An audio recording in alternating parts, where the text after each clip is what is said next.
Break बाद हम अपनी गुफ्तगू जारी रखते हैं।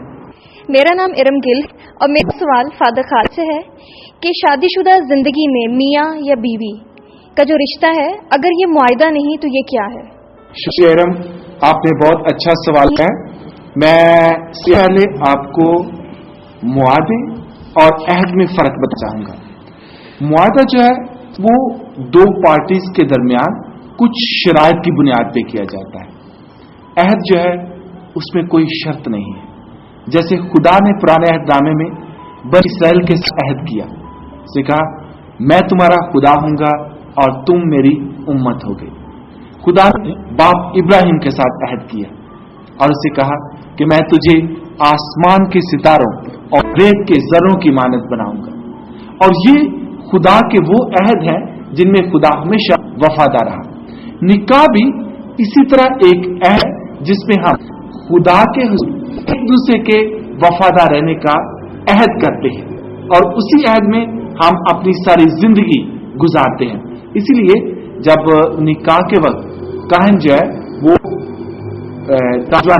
लड़की से पूछता है कि आप एक दूसरे को मियाँ बीवी तस्लीम करते हैं और बीमारी और तंदुरुस्ती में, खुशी और गम में, हर हाल में एक दूसरे का साथ देंगे।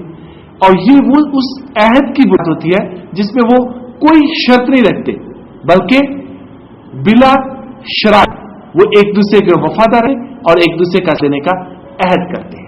मेरा नाम सारा है और मेरा सवाल मिसेस विक्टोरिया पैट्रिक से है कि अगर अज़वाजी जिंदगी में मुश्किलात आ जाएं तो शादीशुदा जोड़े को क्या करना चाहिए? सारा, आपने बहुत अच्छा सवाल पूछा है कि जब शादीशुदा जोड़े की जिंदगी में कोई दिक्कत आ जाती है, आजमाइश आती है, तो वो क्या करे उस वक्त। तो मैं ये समझती हूँ कि पहले तो ये मालूम करना बहुत जरूरी है कि ये मुश्किल जो है इसकी वजह क्या है। बहुत सी वजूहात अभी हमने उन पे बात की है। कोई रिश्तेदारियों की वजह से मुश्किलात आती हैं या कुछ माली मुश्किलात आती हैं। तो ये जो सारी मुश्किलात हैं, इनको जो आप लोग मियाँ और बीवी हैं उनको मिलके उसका कोई हल तलाश करना होता है। और उस हल के लिए हमारे पास जो एक ज़ाब्ता इखलाक और एक ज़ाब्ता हयात है बाइबल, उसमें हमें हर मुश्किल का हल कहीं ना कहीं ज़रूर मिल जाता है अगर हम बगौर उसका मुताला करें। तो खुदा सबसे बड़ा मुश्किल का है, हमें उसके पास जाना है और उससे दुआ करनी है और दुआ में रहनुमाई लेने से बहुत सी मुश्किलात हल हो जाती हैं। लेकिन सबसे बड़ी बात जो आजकल बहुत ही ज़्यादा काबिल मज़म्मत है वो ये है कि हम अपनी मुश्किलात को या तो अदालतों में ले जाते हैं या गैरों के सामने उस मसले का हल ले जाते हैं। कभी काउंसलर के पास जा रहे हैं, कभी किसी नाज़िम के पास जा रहे हैं, जबकि हमें ये है कि हमें मजहबी रहनुमाओं से जाकर रहनुमाई करें और वो हमें उसका कोई हल बताएं। तो मेरा ख्याल है कि हमारे लिए हर मुश्किल का हल जो है पहले हमारे अपने घरों में हमारे बुजुर्ग हैं और उससे पहले जो है मुश्किल आपस में भी हल की जा सकती है अगर उसकी वजह मालूम हो जाए। बस वो छोटी छोटी वजूहात होती हैं और उसका तज्जिया किया जाए तो कोई बुनियाद ही नहीं बनती, लेकिन मुश्किल जो है वो बहुत बड़ी खड़ी होती है। तो अगर दानिशमंदी से काम लिया जाए तो कोई मुश्किल जो है खुदा के सामने कोई मुश्किल नहीं है, उससे मदद ली जा सकती। मेरा नाम सद है और मेरा सवाल साबिर सरोया साहब से है कि शादीशुदा जिंदगी में मियाँ बीवी के हकूक़ व फ़राइज़ बराबर हैं। सदफ ने बड़ा अहम सवाल किया कि क्या शौहर और बीवी के हकूक़ व फ़राइज़ बराबर हैं। तो मैं समझता हूँ कि हकूक़ दोनों के बराबर हैं, लेकिन फ़राइज़ में थोड़ा फ़र्क है।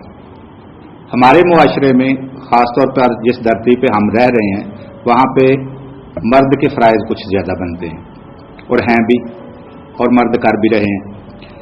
लेकिन जहाँ तक हकूक़ बात है वो उसमें भी हम थोड़ी गड़बड़ी कर रहे हैं। हमारे मुआशरे में हम औरत को उसके हकूक़ देने के लिए बिल्कुल तैयार नहीं है। जैसा कि प्रॉपर्टी में हम देखते हैं कि अगर मर्द के पास किनाल का घर है और उसके अलावा 3-4 और घर भी हैं, तो वो कभी ये नहीं चाहता कि उसमें से बीवी का भी हक बनता है, बेशक वो कमाती है या नहीं कमाती, कि मैं उसको प्रोटेक्शन दूं, उसको तहफ़्फ़ुज़ दूं। तो मोस्टली हमारे मुआशरे में औरत को इन मामलात में दबा के रखा जा रहा है। तो चाहिए ये मेरे ख्याल कि जब बेशक बाप है, बेशक भाई है, बेशक शौहर है, कि उसको खातून खाना को, वो है उसकी बेटी है, उसकी बहन है या उसकी बीवी है, उसको हकूक दे, जे अपने बेटे को दे रहा है जैसे अपने भाई को दे रहा है, या जैसे अपने दूसरे जो भी उसके कराबती होते हैं, करीबी होते हैं, उनको वो देता है। लेकिन हमारे यहाँ हम सोचते हैं कि औरत को ठीक है, हमने शादी पे जेवर डाल दिए थे, हमने उसको जहेज दे दिया था और उसके बाद हमारी ड्यूटी खत्म है, उसका कोई हक नहीं बनता। मेरे ख्याल में दोनों के हकूक बराबर हैं और होने चाहिए। लेकिन उसमें मैं एक बात जो बड़ी वजाहत के साथ, बड़े जोर के साथ ऐड करना चाहता हूँ, वो ये है कि खवातीन को भी चाहिए कि अपने शौहर का एहतराम करे।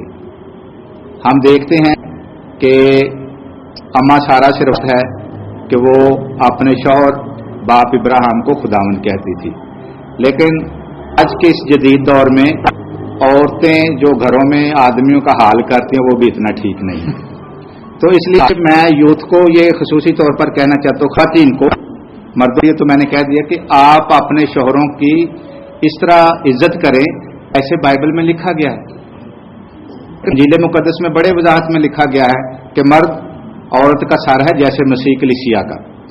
लेकिन हमारे यहाँ मैं समझता हूँ, मैं थोड़ा सा सवाल से हट के इसकी बैकग्राउंड में जाऊंगा कि जब लड़की की शादी होती है तो उससे पहले ढोलक के कुछ प्रोग्राम होते हैं। आजकल शायद वो कम पढ़ रहे हैं, वो डीजी ने कुछ मतलब टेप रिकॉर्डर ने और इस तरह के चीजों ने लिए। तो पहले वो शादी के मौके पर सिठनियां हम उसको कहते थे। मैं गल पैबी च करना चाहूंगा ताकि चंगी तरह मुझे लग जाए। तो उस दौर दियां बुढ़ड़ियां औरतां, मावां, फुफियां ते मासियां उस लड़की को कहती, वो पंजाबी में गीत गाती थी, काला डोरिया कुंडे न लड़े ते छोटा देवरा भाभी न लड़े, ते ना कमीजा शीट दियां मुल्तानों आईयां ने ते सस्सां भैड़ियां जिन्ना गलों दवाइयां ने। तो ससुराली खानदान को टोटली नेगेटिव पेश किया जाता है और वो चीजें हमारे अंदर पलती रहती हैं खवातीन के अंदर। और मर्दों की तरफ से भी उसकी माँ उसको हिदायत कर दे, वरान मरीद ना हो जाए, चुड्डू ना बन जाए। तो ये बातें उनमें एक तरह से दूरियां पैदा कर, हम सोचते हैं ये हमारी जो है ना, ये कल्चर है हमारा, हमारी रवायात है कि इस तरह के गीत गाने चाहिए। लेकिन वो लड़की के अंदर वो बातें पलती हैं और लड़के के अंदर भी। तो मियां का रिश्ता बराबरी का रिश्ता है। कभी फादर जी ने ये नहीं कहा कि लड़के को कुर्सी पे बिठा दे और लड़की को नीचे बिठा दे, बल्कि वो दोनों को बराबर बिठाते हैं और दोनों को एक लाइन में बिठाते। कभी ऐसा नहीं होता कि लड़की पीछे हो गई और लड़का आगे हो गया। तो इसलिए मेरे ख्याल में मर्द के फराइज इसलिए ज्यादा हैं क्योंकि वो औरत से ज्यादा पावरफुल होता है, ताकतवर होता है बॉडी के हिसाब से। हमारी यहाँ की खवातीन इतनी बॉडी पावरफुल नहीं है। जबकि यूरोप में ऐसा है कि लड़कियां अभी हम देख रहे हैं फुटबॉल भी खेल रही हैं, क्रिकेट भी खेल रही हैं और भी खेल रही हैं और वेट लिफ्टिंग भी कर रही हैं। तो हमारी औरतें खाना बनाती हैं, ज्यादा से ज्यादा पढ़ाती हैं, कुछ नर्सेज हैं और उसके बाद वो शादी के 5-7 साल के बाद वो कहती हैं अब तो बूढ़ी हो गई हैं। तो ऐसा नहीं होना चाहिए, हमें मजबूत रहना चाहिए, मर्दों के शाना करना। जिस तरह दूसरी दुनिया में खवातीन काम कर रही हैं, हमारी खवातीन को काम करना चाहिए। तो इसलिए इन हुकूक और फराइज के बारे में मैं यही कहूंगा कि मर्द को जरूर ज्यादा काम करना चाहिए, लेकिन औरत को थोड़ी सेविंग भी करनी चाहिए। आप जिधर 10,000 के कपड़े लेती हैं वहां 2,000 के साथ भी काम चल सकता है। तो इस तरह मर्द ज्यादा कमाते हैं तो औरतों को थोड़ा सा ख्याल रखना चाहिए, पैसों की सेविंग करनी चाहिए, ताकि जब कोई बुरे हालात आते हैं, कोई इमरजेंसी आती है तो हमें ना उठाना पड़े। मेरे ख्याल में दोनों के हकूक बराबर हैं, प्राइज में थोड़ा सा फर्क है। तो मेरी दरख्वास्त है आप यूथ से कि आप जब शादियां करें तो मैं आपको ये आज दुआ भी दे रहा हूं और नसीहत भी कर रहा हूं कि अपने शौहरों के ताबे रखें।